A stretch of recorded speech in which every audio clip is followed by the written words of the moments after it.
અને ફરિયાદ મારા પાસે આવી જોઈએ કે તમે ટીચીને આવ્યા છો અને ટીચજો, હું છૂટ આપું છું. હવે નવા છોકરાઓ જે થયા છે ને એ તમારે બધા છે ને બાયો ચડાવવાની છે. હો, બાયો ચડાવીને મચી જ પડો. ધર્મના નામે અત્યાર સુધી તમે શાંતિ અને સત્સંગની વાતો સાંભળી હશે. કાલુપુર સ્વામિનારાયણ સંપ્રદાયના આચાર્ય હવે આસારામના માર્ગે જાહેરમાં ભક્તોને ઉશ્કેર્યા. તહમતદાર બનો, પોલીસથી હું બચાવી લઈશ. આચાર્ય કૌશલેન્દ્ર પાંડે એક ચોંકાવનારો વિડીયો વાયરલ થયો છે, જેમાં તેઓ ભક્તોને હિંસા કરવા અને કાયદો હાથમાં લેવા ઉશ્કેરી રહ્યા છે. શું છે આ આખો વિવાદ અને કેમ આચાર્યની સરખામણી લંપટ આસારામ સાથે થઈ રહી છે? આવો જોઈએ અમારા વિશેષ અહેવાલમાં. અને જો આગળ હાલશે તો હું આ પાછી ફોજ પાછી ઊભી કરવાનો જ છું કે હરખા કરશે જ.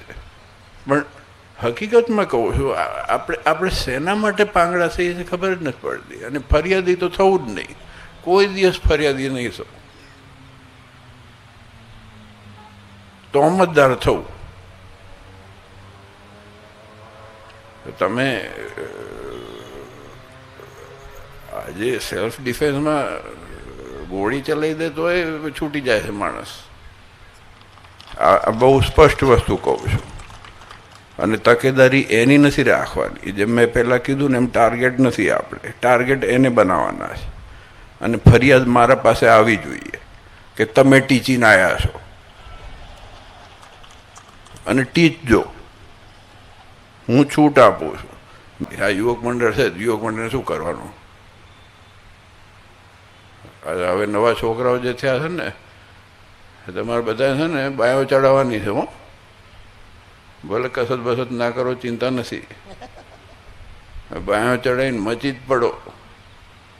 અમારે એક ગામની અંદર એક ઓલો કોકનું સાહિત્યનું વાન આવ્યું હતું બહુ વર્ષો પહેલાં, હવે નામ નહીં દઉં. ઉત્તર ગુજરાતમાં લગભગ ક્યારે આપણે 35 વર્ષ થયા હશે, 35 વર્ષ પહેલાં એ વખત બધું ચાલ્યું હતું સાહિત્યનું ઓલું મારુતિ વાન, ઓલું કયું ઓમની પહેલા જમાનામાં આવતું હતું ને એવું, એમાં ભરીને ઓલું બધું લઈને ફરતા હતા. હે, સાહિત્ય કે જે હોય, પૂતળા કે જે હશે. એટલે પછી આપણા ઉત્તર ગુજરાતના હરિભક્તો મને સમાચાર મળ્યા એટલે મેં 2 જણને બોલાય. મેં અહીંયા મેં ઓલાને જઈને ખાલી કહી દે કે તને 30 સેકન્ડ મળે છે, અહીંથી ઉઠાવીને તો હળગાઈ નાખીશું. અને ઓલા દિવાળીને ઘાસલેટ લઈને જ ગયા હતા અને ઓલો 10 થી 15 સેકન્ડમાં ભાગી ગયો. તમે તાકાત દેખાડો તો ના થાય તો કહેજો મને. આમાં શું થાય કે ઘણી વખતે ઓલા ધીરે ધીરે ટીચકા મારતા હોય બોર્ડર ઉપર, પછી 2 જણ ઓલું બ્રહ્મોસ ફોડી નાખો ને પછી હરખું થઈ જાય, ઠામુકા ઢીલા થઈને પડી જાય. એટલે આપણે બ્રહ્મોસ નથી મારવી, પણ આ સમાચાર જવાના છે એ બ્રહ્મોસ જ થશે. અને આ ખોટું હોય તો કહેજો. પ્રત્યક્ષ દાખલો જોઈ લો, અહીંયા પાડોશમાં જ છે,